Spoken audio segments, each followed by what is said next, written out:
네, 그러면 2부 시작하도록 하겠습니다. 2부 첫 발표자는 불현 이기영의 분황원효인식으로 고영석 교수님하고 논평은 최건업 선생님께서 발표하시겠습니다. 앞으로 나와주시죠.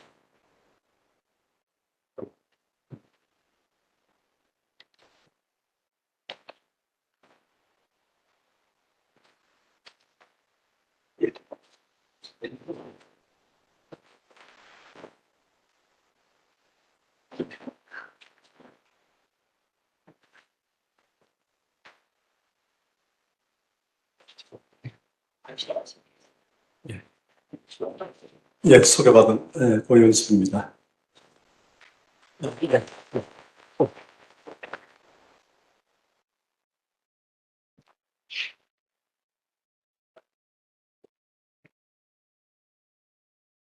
아까 서두에도 말씀을 드렸지만 이제 이런 학술 대회를 조금 이제 이렇게 기획했던 것은 우리 불교 철학 또는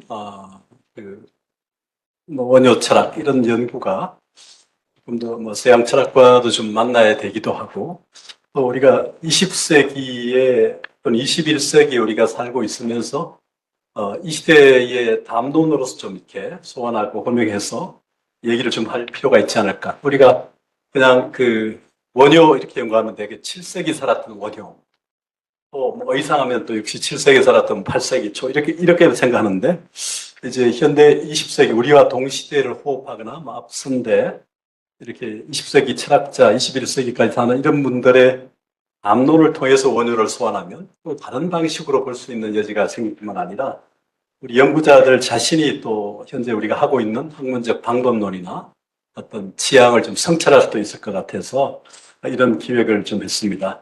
더구나 여기 5명의 인물들은 다 알다시피 거의 이경 선생을 제외하고는 다 출가의 경험이 있는 분들이고, 이경 선생도 사실 가톨릭 신자였고, 프랑스 유학 이는 신부의 드라 발레푸생이라는 신부 학자죠. 그분이 밑에서 공부도 했고, 이렇게 해서 종교적인 체험 속에서 이제 학문을 시작했던 분들이고, 이런 의미에서 좀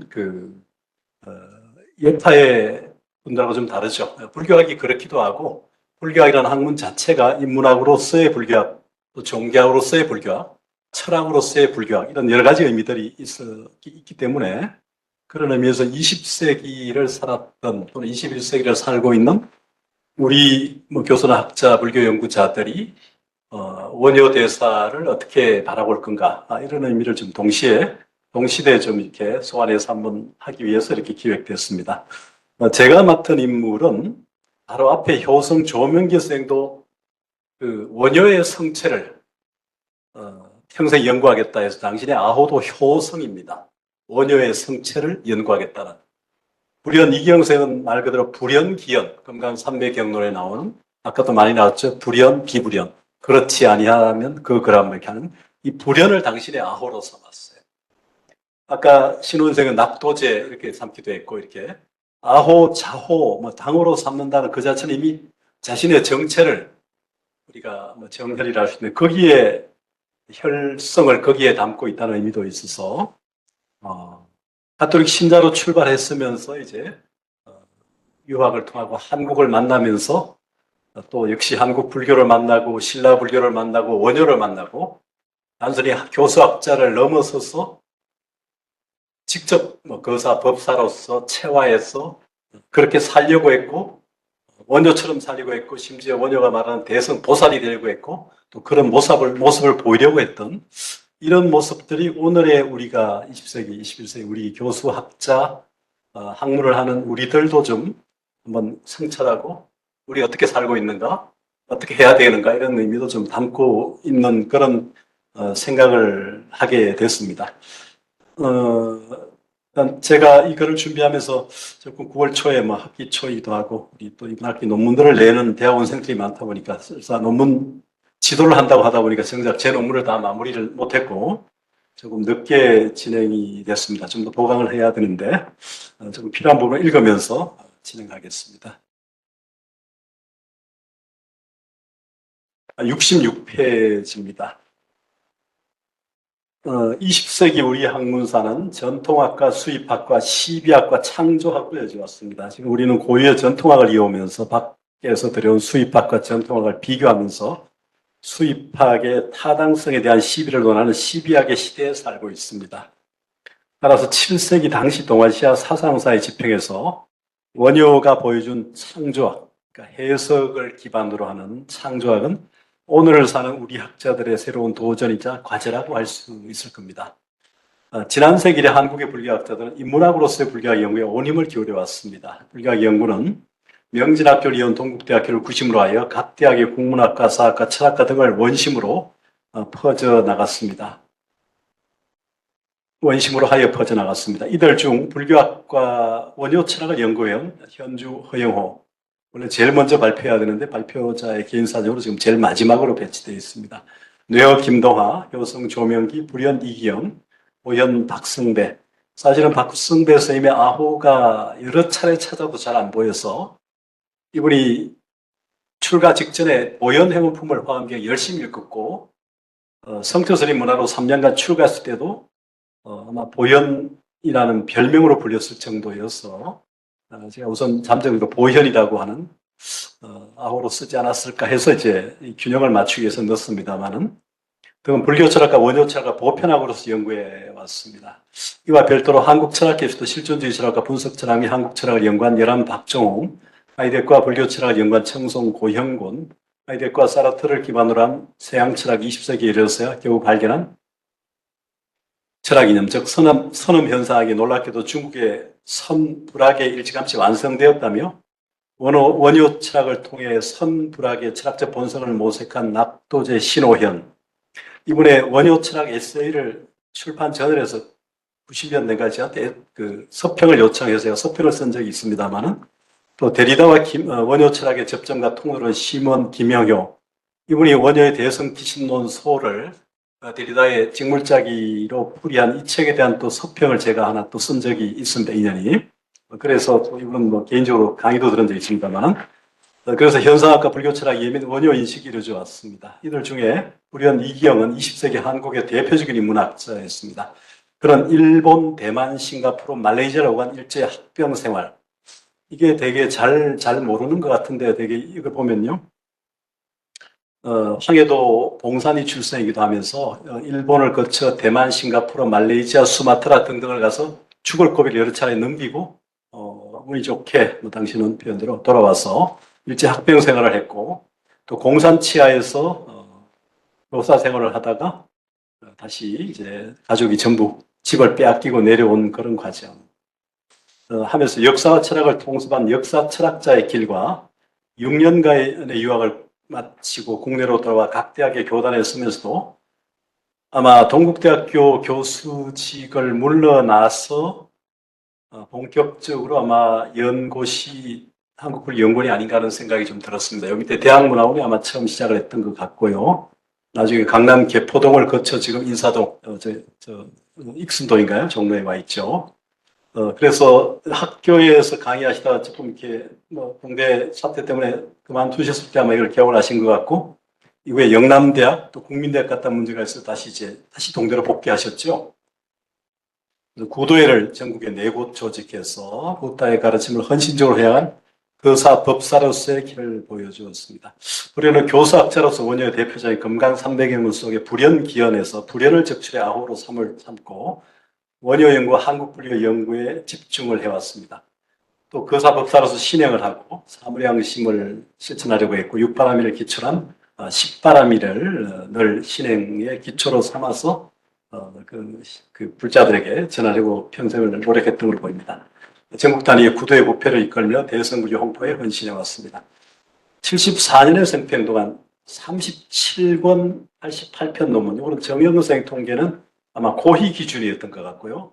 최종으로 고희 이후에 그 조사한 최종은 66건의 저서, 그러니까 저서 강의록, 그 다음에 번역서를 포함한 66건의 저서와 138편의 논문도 현재 같은 형식도 있지만 좀 단편 글 같은 논문의 형식이기도 합니다만 그렇게 해서 남겼습니다. 조사를 제가 해보니까 원효 관련 논문은 지금 138편 중에 34편 정도, 25번 주했습니다만 한국불교연구회실은 23편의 글 가운데 원효 논문이 8편, 관련 논문이 1편, 원효사상연구 이해실은 34편의 글 가운데 원효 논문이 55편, 그리고 원효사상 연구 이해실 39편의 글 가운데 원효 논문이 8편이 관련 논문이 4편이 실려 있는데 종합해보면 원효 관련 논문이 31편, 관련 논문이 4편, 35편쯤 돼 보이고요. 138편 통계로 보면 한 34편이 원효 논문으로 보입니다. 저서로는 유명한 원효사상 세계관, 원효사상 70권, 그리고 번역서로는 원효 소규해관하고 금강산맥 경론, 이렇게 해서 직접적인 원효 관련 번역서와 저술 또 논문, 이렇게 집계가 됩니다. 그래서 그의 방대한 논제는 투철한 문제의식에 의한 학문적 화두와 67페이지입니다. 그래서 타파리나 해결 방안을 담고 있습니다. 우리는 역사 철학자로서의 암과 제가 거사로서의 또 거사 법사로서의 삶을 병행하면서 열정적으로 살았습니다. 그래서는 그의 선행 연구를 그에 관한 검토하면서 그가 집중해야 한 원효 연구와 한국불교 연구론조 중심으로 그의 원효 인식에 대해 살펴보려고 합니다. 20세기 한국에서 아마 원효 연구의 기반을 만든 인물이 또 우리 조명기 쌤이시라면 또 좀 이제 세대가 한 20년 가까이 한 17년 정도 차이가 납니다만 그 다음에 대표적인 연구자는 역시 이기영 쌤을 볼 수 있지 않을까 생각이 드는데요. 불연의 역사인식과 불교인식, 불연은 황해도 봉산군 만천면 유정에서 태어나 한국사를 전공하여 경성제대 예과 문과 을류에 입학을 했고 예과를 수료한 뒤 경성제대 법문학부 사학과 문과 을류에서 동양사, 그중에서 조선사를 전공을 했습니다. 이런 결과로 일제 학도병에 징병되어 학업을 중단하게 된 이후에 다시 사학을 전공한 인연으로 6.25 동란 때는 이제 국방부 부편수관으로 6.25 전사 편찬에 종사하게 됩니다. 동란 이후에는 대구 효성여고 교사를 거쳐 운 좋게 당시 표현대로 벨기에 루뱅 대학에서 사학 및 철학과 프랑스 파리 대학에서 6년간 공부할 때도 애초 역사학도로서 교육을 상기하면서 서양 중세사 연구에 몰두했다고 전합니다. 추 3번을 보면요. 14세 연하인 동학이었던 위베르 튜란트, 이미 불에는 22년생이니까요. 54년 유학을 해도 한 32세 그렇게 되나요? 상당히 다른 사람들에 비해서 상당히 나이가 많았던 건데, 거기 보면 이제 우리는 루뱅의 가톨릭 대학에서 세 갈래 공부를 했다고 되어 있는데요. 애초 역사학으로서의 교육을 상기하며 서양 중세사 공부에 몰두했고 신스콜라 철학과 현대 철학을 주로 연구하던 고등 철학원에 등록하고 있으며 1930년대 이 대학의 동양연구소의 유명한 불교학자 에테 나모토 교수에게 가장 깊은 영향을 받으며 세 분야를 공부했다고 알려졌습니다. 그러니까 원래 가톨릭 신자였듯이 그의 학위 논문은 참회, 제 지금 지도학생 중에 신학대 출신이 한 명 와 있습니다만은 논문 주제를 신학 지금도 전도를 하고 하니까 어떤 주제가 좋을까를 고민하다가 역시 원효 대사의 대성 육정 참회가 있으니 개신교회 뭡니까 방언도 있고 또 전도도 있고 여러 가지 있으니 오히려 참회 쪽 연구를 해보라 해서 원효의 대성 육정 참회를 주제로 어떤 불교와 기독교의 참회 사상을 해보라 이런 식으로 이제 논문 주제를 줬는데 마찬가지로 이기영 선생님도 보니까 불교에서의 참회 연구가 첫 박사 논문이었더군요. 그런 것을 보면서 이 가톨릭 신자가 이제 불교를 만나는 과정에서 그 접점이 참회였다는 생각이 좀 들었습니다.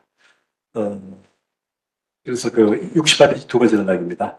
불연의 학문적 정체는 역사와 철학의 만남에 기양되어 있습니다. 역사를 좋아했고요. 그는 역사로서의 한국 불교사, 철학으로서의 원효 철학 연구를 학자로서의 학문적 화두로 삼았고 이러한 사실은 그는 유학 시절 한국 역사상 가장 중요한 전통이었던 불교의 중점을 둔 새로운 종교사 연구를 시도하겠다는 포부를 갖고 있었고 또한 잊혀진 한국 불교사의 철학적 대작들을 발굴하여 한국인들과 세계에 알려야 한다는 사명감을 자각하고 있었으며 이러한 큰 포부와 벅찬 감정을 안고 고국으로 돌아왔던 그 시간은 본인의 글에서 시사받을 수 있습니다.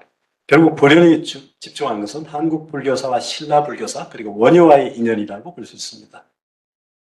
일제강점기 대학 예과에 들어가서 처음으로 불국사 석굴암을 참배했던 이 인연. 그때 바로 이곳이 나의 내 조국이구나라는 벅찬 감격을 떨고 있었던, 학교도 서울 거리도 어디에도 조국은 없지만 여기 오니까 바로 이 웅장하고 숭고한 아름다움과 미소가 한없이 따뜻하기만 한 어버이의 모습이었다는 것. 이게 이제 그의 평생 하나의 화두가 되었고 거기로 귀결되었고요. 만년에 자신을 화장해서 원했던 경주 남산 골짜기 이제 산골했던 이런 것도 그렇게 연결된다고 생각합니다. 불에는 대한시대 남북통일, 대한시대 대일항쟁기와 불국사와 석굴암의 참배를 통해 조국을 발견했습니다. 또 그는 건국 이후 6.25로 인한 남북한 분단 시기에 유럽으로 유학해서 서양 중세 강의를 들으면서 한국 역사와 불교의 의미와 가치를 발견했고, 미국 이후에 인도 철학, 불교와 인도 철학 일반에서 중국 불교와 한국 불교 연구에 집중하면서 69페이지입니다. 마침내 민족이라는 세계적 사상과 원효를 만나게 되었습니다. 이거는 이제 불연의 표현입니다. 이후 그는 신라인의 숨길을 몸으로 느끼며 살고자 영남대학으로 직장을 옮겼고 주말마다 서라벌의 옛 풍치를 셀 수 없이 찾아온 것으로 보입니다. 만년에 동대를 정년한 이후에는 동대 경주 캠퍼스에서 강의를 하면서 옛 꿈을 실현하기도 하였고 죽어서도 가루가 되어 경주의 어느 골짜기에 묻히기를 희망했습니다. 그는 신라를 사랑하였고 경주를 잊지 못했으며 유학 이후 원효를 발견한 60년대 후반에 접어들면서 서양 문명을 통해 저는 물질 만능주의 사고방식의 폐단에 철저히 비판을 하면서 동시에 유물론에 입각한 공산주의 비판도 서슴지 않았던 것으로 보입니다. 아마 67년에 원효 사상을 써서 68년에 서울시 문화상을 받았고 68년도 직후 김신조 북한의 일당이 이제 청와대에 들어와서 박정희 대통령 암살단으로 들어왔지 않습니까? 그 김신조라는 사람이 지금 목사가 돼서 전도를 하잖아요, 현재. 막 그런 영향도 컸고, 황해도 출신이면서 거기 어렵게 지었던 아버지가 지었던 한옥을 탈취당하고 결국은 그 고통 속에서 아버지가 월남해서 60도 안 돼가지고 돌아가고 이런 모습들이 아마 유물론과 공산주의에 대한 비판에 상당히 영향이 끼치지 않았나. 또 교사를 하다가 이렇게 내려온 이런 여러 가지가 아마 그런 생각이 듭니다. 이처럼 불연은 서양 문명을 통해 저는 물질 만능주의와 유물사가 입각한 공산주의에 대한 통일한 비판을 하였습니다. 논문도 몇 편씩이나 있고요. 동시에 물질적 향락만이 인생의 목표가 되어가고 그것이 이기주의도 추구하는 현실에 대한 그의 비판은 결국 한국의 정신적 유산에 대해 새롭게 발견하는 계기가 됩니다. 그것은 그 불연에게 한국의 전통과 전통의 정신적 흐름을 잇고 있는 불교 유산과 접목하는 계기가 되었고 나아가 그것은 원효의 발견으로 이어졌습니다. 인용문들은 넘어가겠습니다. 70페이지입니다.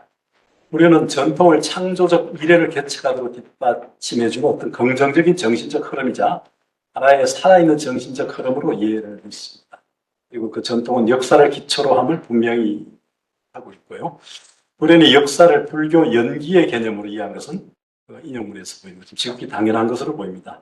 이니 역사의 원동력인 사람의 정신력이고 연이 이러한 정신력을 갖는 주체들이 다른 것들과 갖는 연분으로 보는 것은 저는 이제 이거를 불교의 중도사관, 즉 연기사관, 법설사관이라고 이제 정리하고 글도 썼습니다만은 한 인간의 일생, 즉 역사를 정관하는 12연기 속에서 고통의 발생 과정인 유전 연기와 고통의 소멸 과정인 혼멸 연기는 역사의 주체 인간의 자유, 즉 업식에 의해 삶의 본질이 이루어지기 때문입니다. 역사는 직접 원인인 인과 간접 조건이 열의 만남에 의한 결과로 이루어지는 것입니다. 우연히 말하는 인과 연의 관계는 궁극적으로 역사의 본질에 대한 해명이라 할 수 있습니다. 그것은 역사는 이미 주어져 있는 고정된 것이 아니라 찰나찰나의 수많은 인연으로 생겨난 인간 개개인의 마음과 행동에 의해 얼마든지 변화를 주도할 수 있다는 이런 관점으로 이해됩니다. 이처럼 불에는 자신의 학문적 출발처인 사학과 도달처인 철학이 시간과 공간처럼 만나 자신의 학문적 세계를 형성해 갔습니다. 이러한 그의 역사의식과 불교의식은 그의 미래를 교수학자의 길과 거사 법사의 길로 나아가게 했다고 보입니다. 불에는 그 결과 후학들에게 교수학자로서 역사 철학자의 암과 거사 법사의 삶을 통솔하는 대성보살의 길이라는 새로운 방향성을 제시받았고 제시했다고 보입니다. 제시하는 주체는 원효 대사였고 그를 발견한 불에는 대성보살의 길을 나아가려고 한 것으로 보입니다. 역사 철학의 접점, 역사 철학자의 길. 불에는 역사를 인연속이적 연기의 개념으로 설명한 적이 있습니다. 그는 불교의 인연속이란 주어진 어떤 자연적 조건 속에서 살아가는 일체 것들, 즉 인간이 중심이겠지만 말과 행동으로 무엇을 만들고 무슨 일을 저지르면서 살아온 적 혹은 또는 살아가고 있는 과정을 의미한다고 할 수 있다면 단순히 자연의 역사를 기계적인 것으로 볼 수도 없진 않지만 일단 그 속에서 모든 살아있는 것들이 주어진 일생을 끄덕이다가 말없이 죽어가는 꼴을 보면 대자연의 위대한 질서와 종합해서 무언가 크나큰 생명의 역사를 생각하지 않을 수 없는 것이라고 했습니다. 또 우리는 그것을 법신의 역사, 법계의 역사, 무해한 연기라고 보아야 한다고 생각한다며 나는 유전 연기와 한별 연기 두 가지의 구분이 인생의 역사를 설명하는 이론적 기초가 됨을 지적한 적이 있지만 지금 세 번째로 법계의 무해 연기를 인생의 역사를 생각하면서 알고 생각해야 할 필수의 유념사항임을 지적하고자 한다며 불교사를 법계의 무해 연기로 보는 사관을 견지하고 있습니다. 이러한 사관과 함께 사관에 입각해 그는 한국 불교사와 신라 불교 연구사에 매진하였고 그 신라 불교사 연구 중심에 원효가 있었습니다. 한국 불교사 또는 한국 불교 연구인데요. 우리는 역사에 대한 남다른 관심과 열정을 보였고 이것에 대한 삶의 깊은 통찰에서 비롯된 것으로 보입니다. 역사는 인생의 역사상이자 세계 변화상이기 때문입니다. 그는 자신이 그런 역사를 모르거나 잘못 역사를 바라보는 것에 대해 이 세상을 가장 부끄러운 일이라고 보았습니다. 그러면서도 그는 자신이 살아왔고 살아가고 있는 한국 역사 중 가장 빼어난 시기를 신라 시대사와 신라 불교사에 주목했습니다. 그러나 한국의 역사를 연구하는 데서 가장 중요한 것은 한국의 역사와 함께 살아온 한국 불교 역사라고 보았고 이 때문에 그는 공저로 펴낸 한국 민족 사상사 대계 고려대학교 민족문화연구원에서 주관했던 1, 2, 3의 실은 한국 불교 사부분과 교양국사 총서로 쓴 세종대왕 기념사 배서낸 한국의 불교에서 한국 불교 역사를 균형 있게 기술하고자 노력했습니다. 그는 동대 초대 총장이었던 권상로의 조선불교사 개설의 시대 구분과 내용을 소개하고 있습니다. 앞서 나왔기 때문에 거기를 참고하면서 불연의 시대 구분에 대한 큰 이견이 없다면서도 이능화의 조선불교 공사와 권상로의 조선불교 약사 내지 조선불교사 개설의 영향을 받고 쓴 일본의 누카리아 카이텐의 조선선교사라는 책이 있습니다. 금년인가요? 우리 호경스님이 도학사 번역했던 그 책이 47년 만에 리바이벌 복각이 돼가지고 지금 민족사에서 보급을 했는데요. 거기서 이제 이 누카리아 카이텐의 조선선교사의 시대분과 기술 분량에서 강하게 비판하고 있습니다. 이 비판의 근거에서 그 불교는 한국의 불교에서 자신의 시대의 구분을 73페이지 불교 유프 나는 1600년을 나는 다음과 같은 세 시기로 구분하는 것이 어떨까 생각을 갖고 있다면서 개창기 삼국시대인데 통일신라 전기, 수성기, 통일신라 후기, 고려 전기, 쇠퇴기, 성과 폐지 이전의 조선시대, 명종의 성과 재개 이후 조선시대 이렇게 해가지고 3기로 이분해가지고 이렇게 나누고 있습니다. 불연히 통일신라 시대에 주목하는 이 시기에 가장 높은 수준의 저술들이 가능되었다는 점입니다. 동대 불문열에서 가능한 한국불교 편찬을 위해서 마련된 한국불교 찬술문은 청록의 목차를 참고해서 통일신라의 저술이 2717권 중에 1001권에 해당될 정도로 많다는 점을 부각하고 우리 통일신라 전기 때 불교 사상 수준이 원효를 정점으로 하여 최고 수준에 이르렀음을 높게 평가했던 것으로 보입니다. 또 통일신라 시기에 불교 사상이 가장 높게 성취되었고 우리가 배워야 할 가치가 이 시대 전통에 집중되어 있음을 놓치지 않았습니다. 한편 불교는 역사의 중요성을 말하면서 자신이 그런 역사를 모르고 잘못한다는 것에 대한 강한 비판을 가지고 있었고 역사를 모르는 옹졸하며 경솔하고 용기 없는 사람으로 규정하면서 한편으로는 역사를 잘못 안다는 것에 대해 해당 부분에 대해 조목조목 지적하고 있습니다. 그는 일본 조동적인 안목으로 조선 선교사를 누카리아 카이텐의 시대부분을 강하게 비판하는 대목에서도 잘 보여주고 있습니다. 이 책은 누카리아의 책은 조동종의 입장에서 썼기 때문에 임재선을 비판하고 고성, 옛 성의를 조동종의 선사로 중심에 두고 논의를 진행하고 있습니다. 불연의 이러한 비판은 한국의 사상적 흐름을 보고자 하는 노력 가운데 이루어진 것으로 이해됩니다.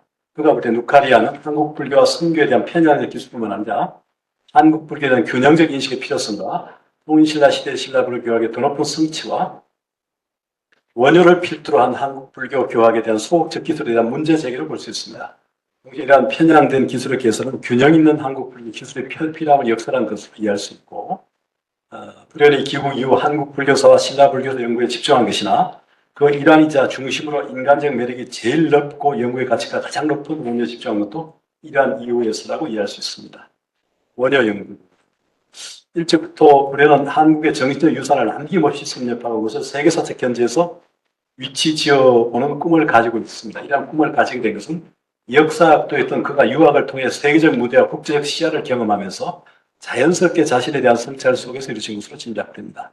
그 결과 불에는 한국 역사 가운데 한국 불교사를 탐구하고자 했고, 그 과정에서 한국 불교사에서 더 높은 성취를 이룬 신라 불교사 연구에 집중하면서 그 정점에 있는 원효를 자연스럽게 발견하게 됩니다. 그래서 원효는 세계와 인생에 대한 전고 미답의 보편적 진리로 그에게 다가온 것으로 보입니다. 그의 표현에 따르면 그렇습니다. 그러면서 이런 표현을 하고 있습니다. 인용인데, 불에는 원효의 사상을 세계와 인생에 대한 전고 미답의 보편적 진리로 파악하고 그 참신성, 그 예리성, 그 현실성에 대한 놀라움을 금치 못하였다. 그는 이것을 마치 탕아가 제 집에 돌아온 것 같았으며 행복의 파랑새를 찾아야 할 것을 알게 된 것과 같이 기쁜 일이었다고 고백하고 있습니다. 그로 말미암아 세계를 향한 한국의 발언권은 남의 추종을 허락하지 않을 정도로 급격히 강화됨을 느끼지 않을 수 없다고 자문하고 있습니다. 나아가 그 숱한 고뇌로 쌓였던 민족의 형극의 길이 민족의 영광의 길로 터이는 위대한 새벽을 맞이한 기쁨을 감출 수 없다고 고백하고 있습니다. 우리는 불교 이상인 삼구보리와 하중생을 귀일심은 즉 일심의 근로 돌아가는 것과 역중생, 역중생을 풍요롭고 이익되게 하는 것으로 대신에 풀이하면서 역설을 하고 있습니다. 곳곳에서 인용을 미칩니다. 75페이지. 우리는 삼구보리 하중생을 상하나 선우의 개념이 아니라 보리의 객관화를 강조하고 완감한 행위의 형식화를 제한하는 태도가 일심에 표현되어 있다고 역설했습니다. 그는 일심의 근으로 돌아가는 자연의 중생과 더불어 본래 역동성을 회복하는 것이 되며 일심의 근으로 돌아가자면 반드시 중생들과 하나가 되는 노력을 게을리해서는 안 된다는 결론이 나온다며 바로 여기에 요익 중생의 논리가 있다고 강조했습니다. 나아가 유마경의 중심 사상도 바로 비일심은 요익 중생이라고 파악합니다. 그리고 대성 경론이 역설하는 것처럼 생사, 열반, 속과 진, 번뇌와 보리를 구분하지 않으려고 애썼습니다. 이처럼 불연의 불교가는 대성 도살이 보여준 불교적 인간, 이타적 인간의 삶과 맞닿아 있습니다. 그럼 법과대학의 법과율이 불교에서 그 모델을 찾았음을 환기하면서 불교에서 모델을 찾은 법과대학의 법과율이 원래의 법정신에서 멀리 벗어나게 된 것도 소성과 대성, 생사, 인의 속과진, 번뇌, 즉 도리의 정신을 별도로 인식한 지점에서 시작되었음을 환기하고 있습니다. 그런 대성 불교와 원효를 중심으로 많은 논문을 남겼습니다. 아까 얘기한 것처럼 수많은 원효 연구 논문이 대성 보살도를 지향하면서 이루어진 것도 바로 이 때문으로 보입니다. 학자 법사의 통로. 예.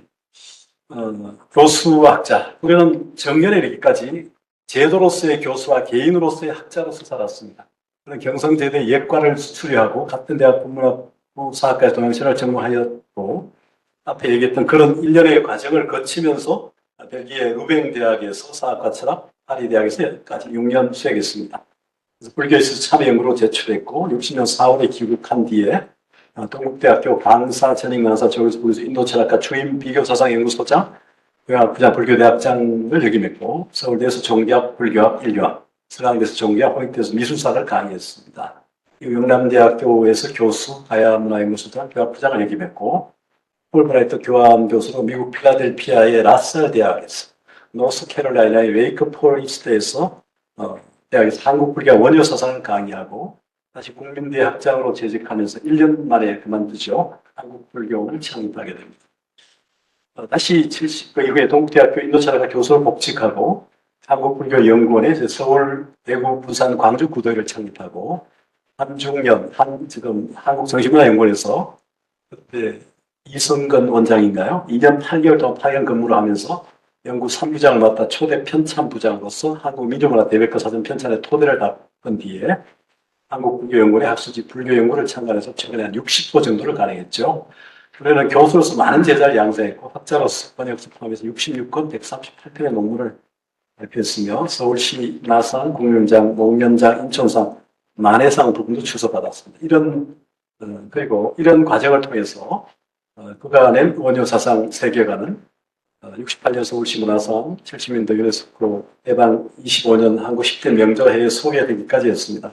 이런 그 학문적 활동이 결국 교수와 학자로서의 과정이었다면 이를 토대로 무대는 한국불교연구원이 추가되고 각 지역의 구도회가 추가되었지만 결국 교수 학자로서의 길을 넘어서서 교사와 법사로서의 길로 나아간 것이 아닌가. 이런 모습이 이제 원효의 그 개인적 깨달음을 넘어서 사회적 깨달음, 분황사 골방에서 문자연과 성의가 가득한 골방에서 화엄경 10회 한폭을 추석하면서 구설 끊고 뛰쳐나간 부분하고도 상당히 연루해서 볼 수 있을 것 같기도 합니다. 우리도 대학이나 학자로 살면서 그 다음 단계가 되게 없지 않습니까? 정년 이후에 별로 존재감이 없이 사라지지 않습니까? 이런 게 아니라 물론 재직 중에 준비를 하면서도 그 다음에 할 수 있는 역할들을 역시 우리가 배웠던 공부, 얻었던 성취 이런 것들을 회양하는 노력을 해야 되지 않는가 할 때 발심하는 존재로서만이 아니라 서원하는 존재로서의 그런 모습이지 거사와 법사의 모습이 아닌가 생각이 드는데요. 그렇게 한 사람들이 많지 않죠. 불교는 바로 그런 것을 해서 지금도 어렵지만 유지하고 있는 것으로 안다는 의미에서 그런 학자로서 살면서도 거사, 법사로서 살았던 것으로 이제 평가할 수밖에 없다는 거죠. 그 77페이지 세 번째 동국대학교 정년퇴임을 한 이후로는 많은 경론과 어록을 강론하게 됩니다. 이 강론들은 녹취되어 여러 강의록을 풀어내 거의 전집을 이루고 있고요. 그의 전집은 지금 아까 얘기한 것처럼 66권에 이르게 됩니다. 물론 공저도 있고 한국의 사찰이라고 하는 전국 폐사지와 사찰을 돌면서 불국사, 석굴암, 한국의 폐사, 통도사, 법주사, 송년사, 인사, 화엄사, 부석사, 영사, 금사사, 신라의 폐사, 이월청사, 낙산사 이렇게 등등의 18건으로 가능이 되면서 이 시리즈는 한국 사찰 연구에 새로운 장을 열었습니다. 불연히 교수로서 교육하고 학자로서 연구하는 모습과 거사로서 신행하고 법사로서 교환하는 모습은 불교를 전공하는 이들의 귀감이 되고 있습니다. 교단에서 학생들을 가르치는 교수와 연구에 전념한 학자를 넘어서 대학 바깥에서 연구소를 개소하여 거사로서 실행을 하고 법사로서 대중을 교환하는 모습은 후학들이 본받아야 될 불자성이 아닌가 생각이 듭니다. 이런 모습은 결국 불연에 보여준 불교적 인간, 2차적 인간, 보살적 인간을 보여주는 것처럼 일심의 근으로 돌아가기 위한 회의 발모르심하는 불자상과 중생을 풍요롭고 이익되게 하는 회양, 서원하는 불자상의 나란한 전개를 보여주는 대목으로 보입니다. 5장입니다. 대성보살의 길, 귀일심원과 요익중생. 앞서 말한 것처럼 불교는 부다의 상고려하 중생의 기치를 원효의 귀일심원과 요익중생으로 파악했습니다. 그런 부다의 교사를 상하 혹은 선후의 위계가 아니라 좌우 혹은 내외 방향으로 펼쳐내고자 했습니다. 이 때문에 불교는 원효의 귀일심원은 상구보리의 다른 표현이며 그의 요익중생은 하중생의 다른 표현으로 보았습니다. 그 결과 그는 금강삼매 경론의 표현을 원용하여 원효 불교의 방향을 귀일심과 요익중생으로 펼쳐놨습니다. 좀 넘어가고요. 79페이지. 불교는 홀로 깨끗한 마음이라는 독점은 그 법과 상이 때로는 무인 것처럼 나타나지만 그것은 유라고도 무라고도 단정할 수 없는 초월적 마음으로 봤습니다. 그는 바다와 같이 충분하고 차별이 없는 마음이는 진과 속, 이와 사, 그 무엇도 차별하지 않으며 필요에 따라 방편으로서 진도 되고 속도 되고 염의 상, 진의 상을 다 나타내는 마음으로 보았습니다. 그래, 불교는 억지로 함이 없는 금강산매의 마음이 일심의 근원이자 삼공의 바다로 인식했습니다. 여기는 이제 원효와 불연의 오브랩이랄까요? 그 중첩적인 모습이 좀 투영된 걸 보이는데요. 불연은 이처럼 원효 이상을 귀일심과 요익중생으로 보았을 뿐만 아니라 자신의 이상도 귀일심과 요익중생에 두었던 것으로 보입니다. 그가 원효 이상을 귀일심과 요익중생의 두 구조로 파악한 것은 불교의 이상인 상불이하 중생의 다른 표현을 인식할 수도 있습니다. 하지만 그가 보여준 교수 학자의 지식의 암만이 아니라 거사 법사의 지혜의 삶을 하나의 원 속에서 실현해 보려 했던 그의 일생은 대성보살의 길이 어떠한 것인지를 몸소 보여준 것을 이해할 수 있을 것으로 생각됩니다. 그 다음에 80페이지입니다. 불현은 원효의 보살 영락 본업 겸 서를 강의하면서 보살계의 본질이 무가도 지율, 즉 어떤 형식적인 어떤 고정불변의 율이 아니며 무가문 지리, 즉 상대적인 어떤 특정 교문의 리가 아니라고 분명히 하고 있습니다. 그래서 기원의 길로 나아갔고 이편의 문으로 들어가는 보살의 계율에 대한 원효의 관점은 우리에게 큰 영향을 미친다고 봅니다. 우리는 원효의 보살 계관에 의거해서 보살 계관에 집중한 논문을 몇 편 남겼습니다. 여성 보살의 삶이 어떻게 하는지를 강하게 시사받았던 거 보입니다. 그 결과 그는 우리는 보수학자가 추구하는 알매 지식을 뛰어넘어 의사와 법사가 참고하는 삶의 지혜를 실현하는 삶을 살다가 갈 수 있지 않았나 하는 생각이 듭니다. 80세 1996년에 국제학 수레이, 불교와 국가라고 하는 국제학 수레이에서 기조 발표를 마치고 그 무대에서 입적을 해서 학술 열반이라고 평가받는데, 그렇게 떠난 모습이나 또 본인이 석굴암 불국사, 신라불교, 경주 발견하면서 죽고 난 다음에 이 남산에 묻히고 싶다는 그 원대로 그 산골에서 그 가루를 경주 남산에 이름 없는 골짜기에 뿌렸다는 것도 그렇게 이해가 됩니다. 그런 맥락을 고려하면 교수학자로서의 모습에서 교사 법사로서의 삶으로 전환하는 그런 대목을 우리 연구자들이 좀 한번 생각해 볼 필요가 있지 않을까. 원효의 삶에서 이미 보여진 것이고요. 부다의 삶에서 보여진 것이 아닌가 하는 생각이 들면서요. 우리 학자가 어떻게, 교수가 어떻게 살아야 되는가 하는 모습도 우리가 뭐 출가자가 아닌 한에서 제가자이면서도 그런 생각을 합니다. 이제 뭐 제가 출가의 꿈을 넘어서 불자가 이제 아까 우리 박성현 선생님 얘기한 것처럼 뭐라고 했죠? 우리 이병수 선생님 뭐라고 했습니까? 어떤 불자여야, 어떤 사람이어야 화제갈 수 있다고 했습니까? 예. 눈뜬 사람, 예, 눈뜬 사람, 뭐 각자일 수도 있고요. 부처님이 눈뜬 사람이 있잖아요. 각자. 부처님은 중도를 발견해서 각자가 되었고, 중도를 깨쳐서 바로 각자가 되었고, 중도를, 연기를 발견해서 견자가 되었지 않습니까? 그런 눈뜬 사람. 우리 박성현 선생님이 얘기하는 눈뜬 사람이 부처의 차원인지는 모르겠으나, 부처님이 뭐, 눈을 떠서, 중도를 발견하고 눈을 떠서, 각자가 되었고, 또 연기를 발견해서 견자가 되었던 각자와 견자의 모습을 보여준 것처럼 원효 대사가 앞서서 그런 길을 보여주고 20세기에는 또 우리 이경성이 그런 모습을 보여주려고 노력했고 그렇게 살았던 분이 아닌가 하는 생각이 들면서요. 예, 발표 마치겠습니다. 시간을 정확하게 지켜주셨습니다. 감사합니다. 그러면 최건호 선생님의 논평. 네, 안녕하십니까. 논평을 맡은 최건업입니다. 반갑습니다. 저 하루 만에 나온 논평문이라서 책에 못 싣고 따로 드린 것에 대해서 죄송스럽게 생각합니다. 논평문을 읽으면서 말씀드리도록 해보겠습니다. 불학을 공부하고 실천을 하려는 입장에서 현대 불교의 결여성 같았던 불현이계형의 불교 철학과 구도율에 관해서 톱어볼 수 있는 시간이 된 것에 깊이 감사드립니다. 그만큼 불현은 불교 철학의 시선에서 그리고 이를 현장의 삶에서 보일하는 방식에서 우리 불교 연구자들에게 이미 큰 전환점을 제공하였습니다.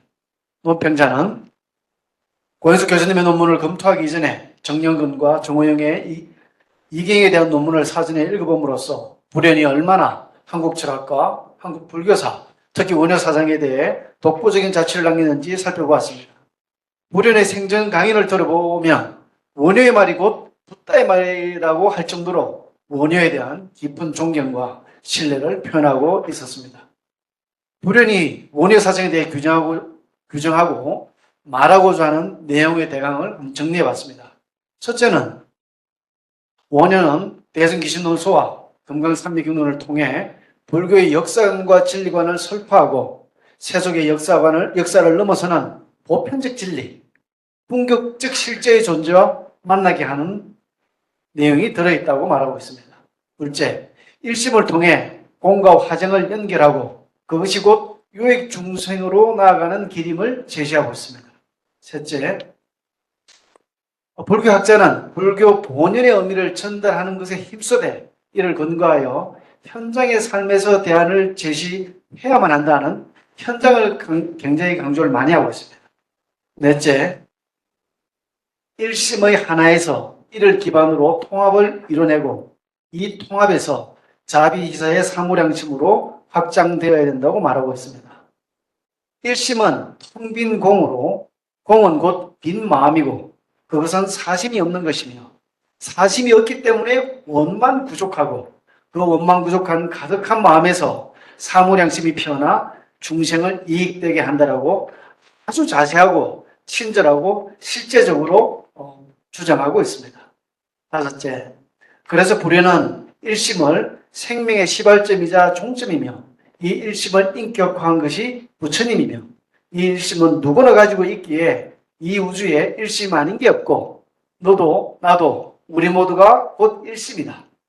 그래서 중생과 둘이 아닌 동체성 회복을 이 일심을 통해서 회복하고 그걸 통해서 요익 중생의 길로 향한다.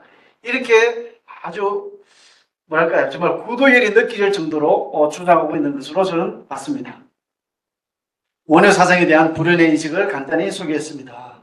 불연은 불교의 근본적인 의미에 대해 철저한 해석이 전제되어야 하고 이를 근거로 현재에 무엇이 잘못되었는지 문제 제기를 할 수 있어야 하며 거기에 대해 현실에 입각하여 원효 사상에 근거하여 대안과 해결책을 제시할 수 있어야 함을 강하게 주장하고 있습니다. 현재에 대한 문제 제기와 대안 제시가 없다면 불학은 보편적 진리로서의 가치를 상실한다고 보기 때문입니다.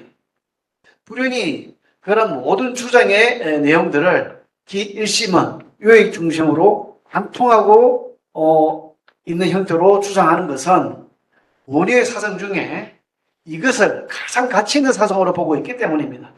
이는 원효가 어느 사상에도 편중되지 않는 보편적 진리성을 지향하고 있다고 보았기 때문인데요. 그거는 진리, 즉 근본을 제대로 잡고 있으면서도 중생에 대한 자비를 떠나고 있지 않다 하는 요 대목하고 직접적으로 연결이 되고 있다고 저는 봅니다. 이것이 곧 금강산미경례에 나오는 이 일심은 요익 중생의 주요 의미이며 또 금강경에서 말하는 응무소주 이생기심의 뜻이고 육조 단계에서 말하는 통류의 지향점이며 대승불교의 상구보리 하와중생으로 이 모두를 통일선상에서 저는 표현하고 있다고 봤습니다. 일심에 대한 불연의 쉽고 간단하면서도 구체적인 전도는 저는 이러하다고 봤습니다. 이 정도로 사실 본연이 원효 사상, 즉 일심에 대해서 가지고 있는 요지를 제가 한번 살펴보았고요. 이런 부분에 대해서는 저는 고현숙 교수님께서는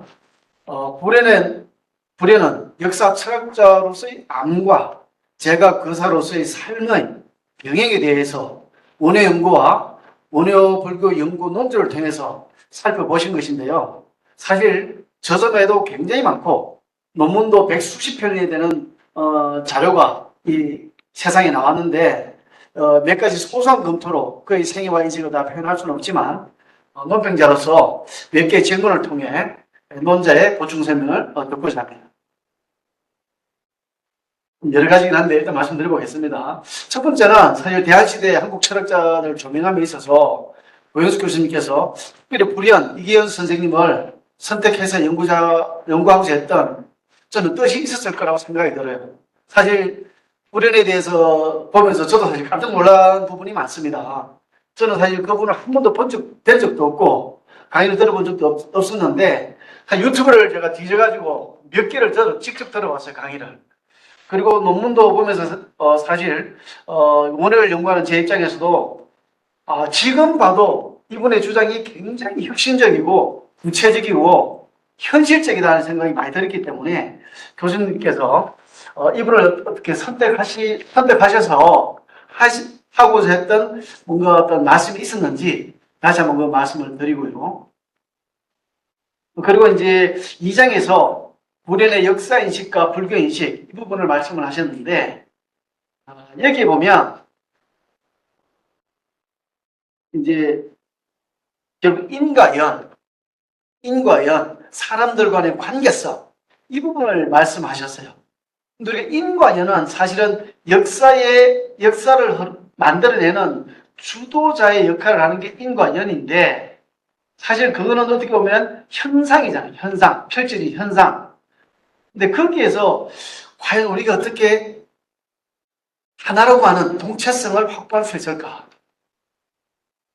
이 동체성을 말씀드리는 건 그래요. 이 불연이 계속 이런 동체성, 일관성, 일심에 대해서 말씀을 계속 하기 때문에 제가 문제 제기를 한번 해보는 겁니다. 과연 인과 연이라는 이런 세상을 만들어가는 관계성에서 우리는 과연 동체성이라는 하나를 어떻게 찾아낼 수 있는가?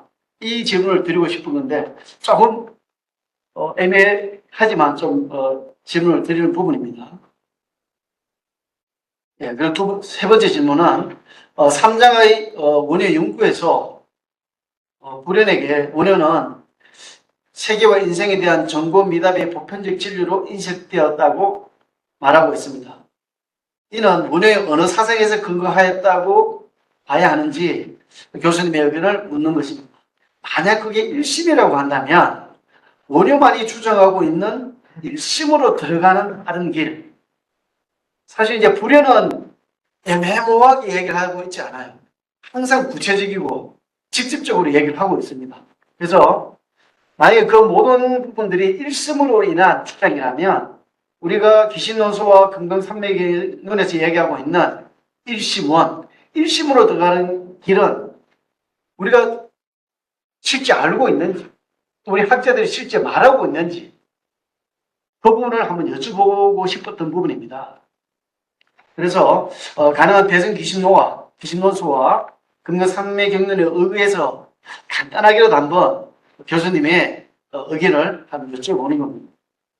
대개 이제 일심의 중생들과 하나 되는 노력에서 무엇을 얻어서 이루어지는 것인지 아니면 개인의 수행과 노력을 통해 얻게 되면 자연스레 우리는 하나가 되는 건지 사실 우리가 좀 알기가 어렵습니다.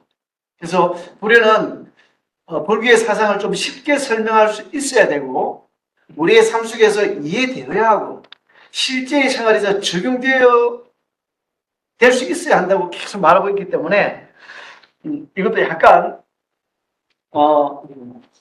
어렵지만 질문을 드려보는 거고요. 네 번째는 이제 구도회를 전부 네 군데 만드셨어요. 불교께서 나중에 구도회를 만들어서 실행을 했다고 하는데 실질적으로 어떤 부분을 가지고 대중들을 설득하려고 하셨고 구도를 하려고 하셨고 본인은 어떤 실행을 하셨는지 구체적으로 그 부분 혹시 아는 부분이 있으면 보충적으로 설명을 요청을 드리고요. 다섯 번째는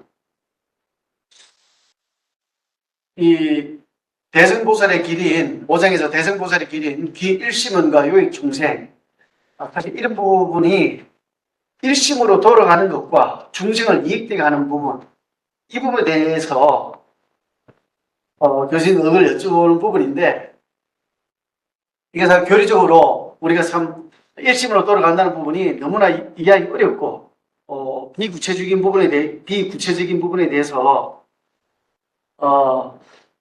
우리는 늘 쉽게 설명할 수 있어야 되고 구체적으로 표현될 수 있어야 된다고 말을 했기 때문에 교수님께서 한마디로 한번 우리가 일심으로 돌아가는 부분은 무엇이다 우리의 삶에서 이렇게 간단히 한번 입장 표명을 좀 부탁드리는 부분입니다. 그래서 끝으로 불교는 이러한 철학적 질문이나 현실적 질문에 대해 명쾌하게 답변하고 실질적으로 이끌어 함께 나아가려고 했다는 것에 대중들이 이 부분을 대승보살의 모습으로 찬탄하는 것이 아닌가 생각합니다.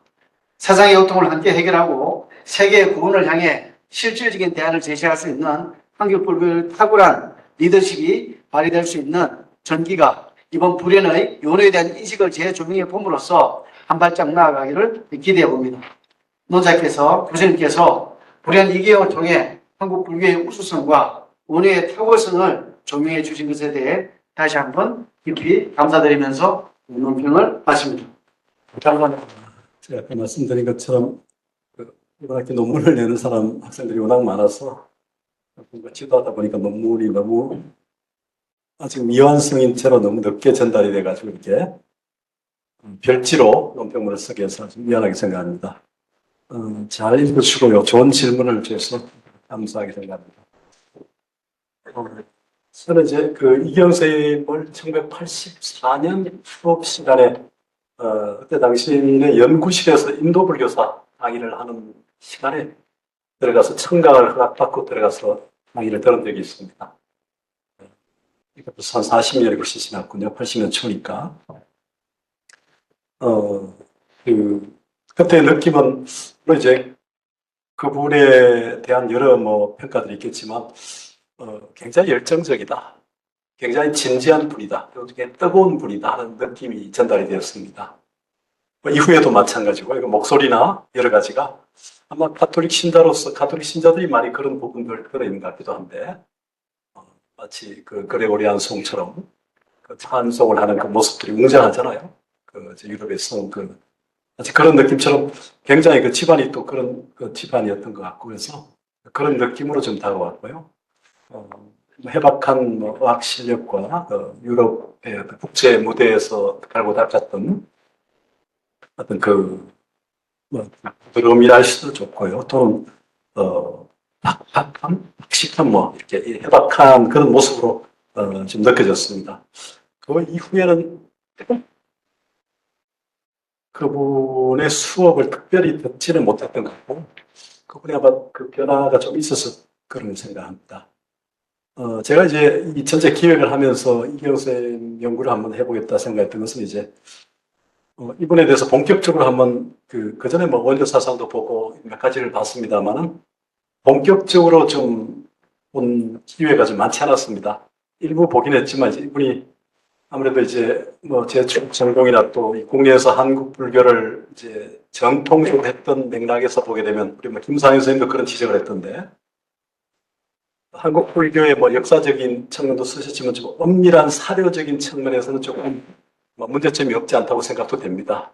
정확성이나 이런 부분들이 날카롭고 예리하지 못하다는 생각을 사실 좀 했기 때문에 주목해서 이분 글을 이렇게 많이 보진 않았습니다.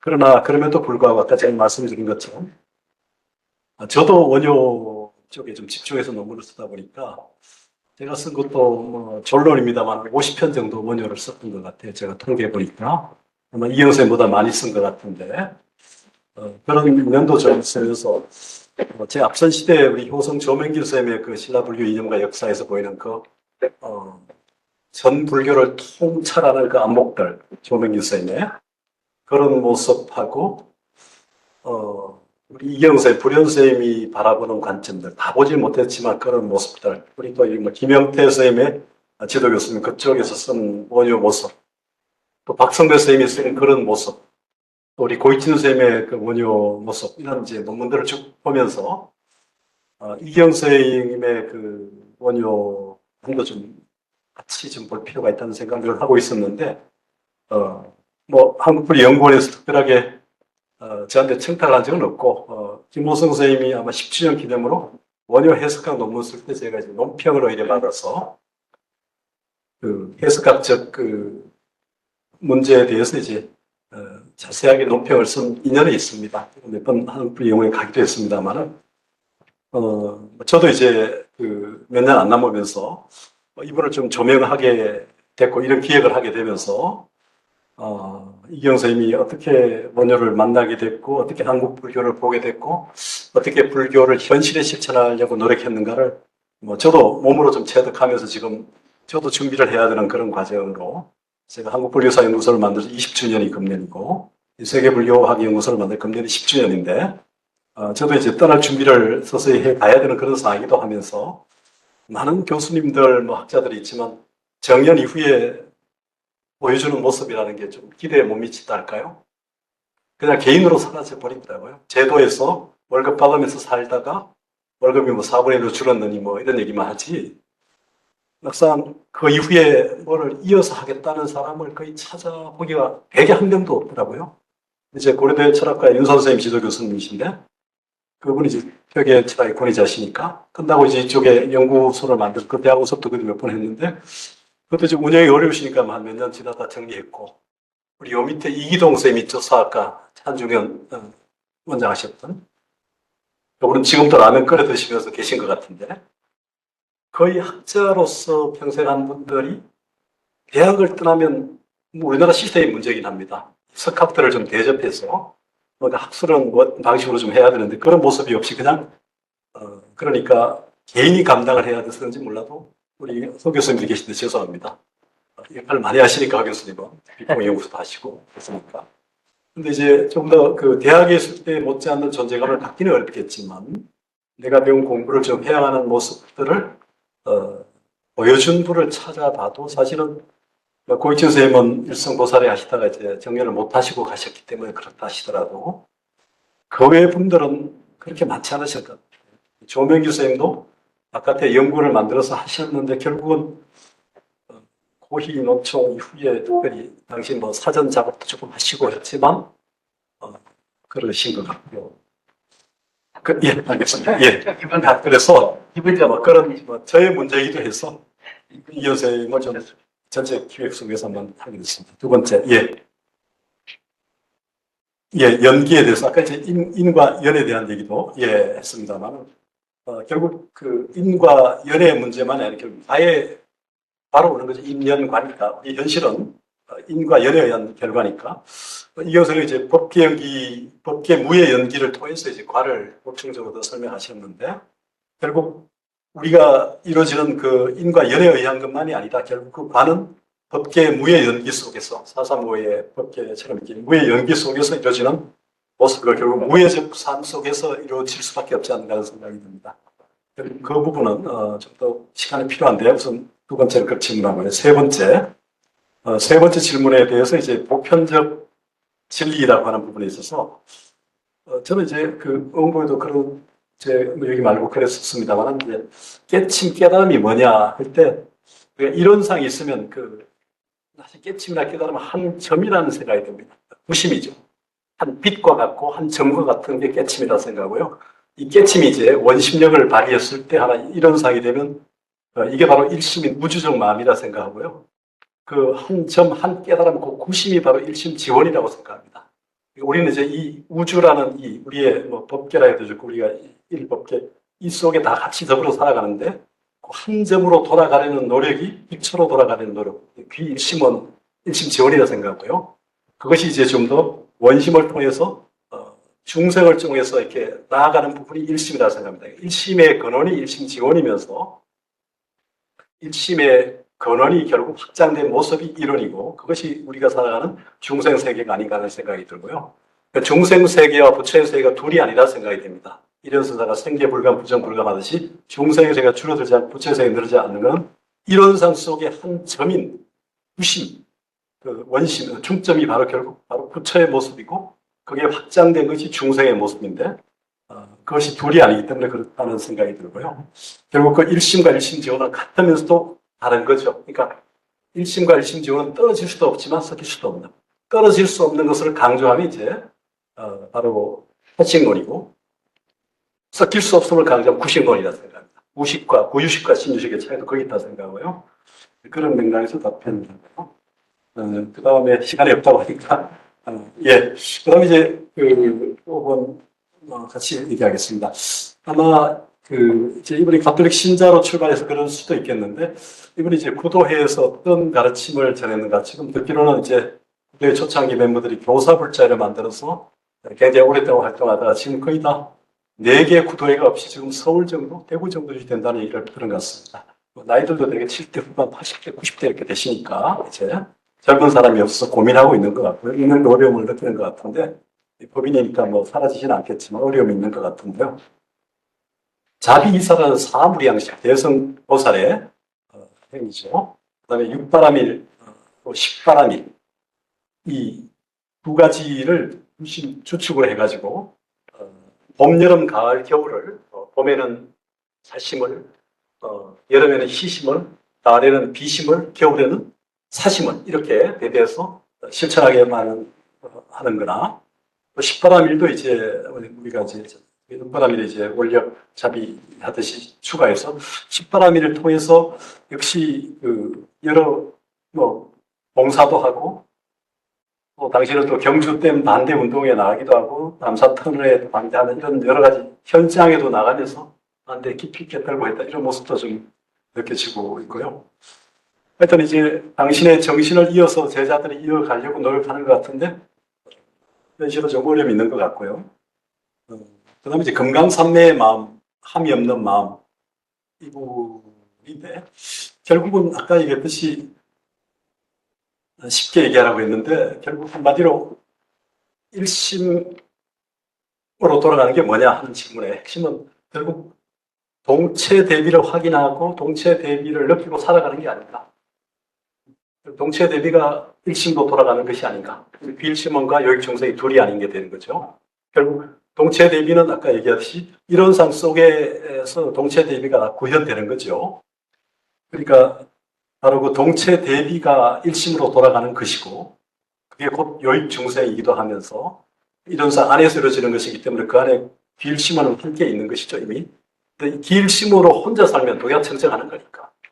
이게 원심을 발휘해서 중생심, 생멸심을 통해서 이렇게 중생 속에서 이루어져야 되기 때문에 그 중생 속에서 이루어지는 그 1심으로 돌아간다는 그게 1심의 근원으로 돌아간다는 그게 결국은 동체 대비라고 하는 거죠. 그러니까 동체 대비와 1심 지원의 방식은 아까 얘기했죠. 떨어질 수 없음을 강조하면 바로 동체 대비로 확인되는 것이고 섞일 수 없음을 강조하면 이제 1심 지원으로 가는 거라고 생각합니다. 그러니까 구식과 탈식이 같으면서도 다르고 다르면서도 같은 것이죠. 이론상 속에서 이루어지는 동체 대비 이게 결국은 1심으로 돌아가는 것이 아닌가. 예. 예, 저도 끝으로 이제 어쨌든 말씀하신 대로 동체 대비라든지 동체성 회복이라는 문제는 사실은 우리가 어떤 형태를, 무엇을 통해서 동체성을 회복할 것이냐, 이 부분에 대한 구체적인 이야기를 반드시 내놔야 된다고 생각을 해요. 예. 왜냐하면 지금 현대 사회가 너무 힘들거든요. 사회가 너무 힘들잖아요. 다들 정말 죽일 듯이 싸우고 또 문명은 발전했음에도 불구하고 괴로워하는 사람들 너무 많다는 거죠.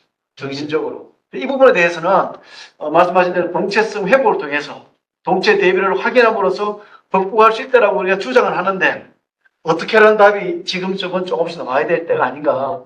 그 말씀을 불현 선생님께서는 하고 싶었을 것이다 라고 생각이 들어서 원평에 참여했습니다. 예, 원효를 공부해야 되겠죠. 불교를 공부해야 되겠죠. 그래서 그리고 불교가 궁극적으로 말하려고 하는 실천적 삶, 결국 대성보살의 삶이죠. 나를 넘어서는 어떤 보편적 원리를 머리와 가슴을 넘어 온몸으로 체득한 사람이 깨친 사람이고 보살이지 않겠습니까? 그러니까 나를 넘어서 어떤 보편적 원리인 연기법을 머리와 가슴을 넘어 온몸으로 체득한 삶을 사는 사람, 그 사람이 보살이고 그게 바로 대성보살의 있고 그런 삶을 살려는 노력을 우리가 함께 기울여 가야 되지 않는가 그런 생각입니다. 예.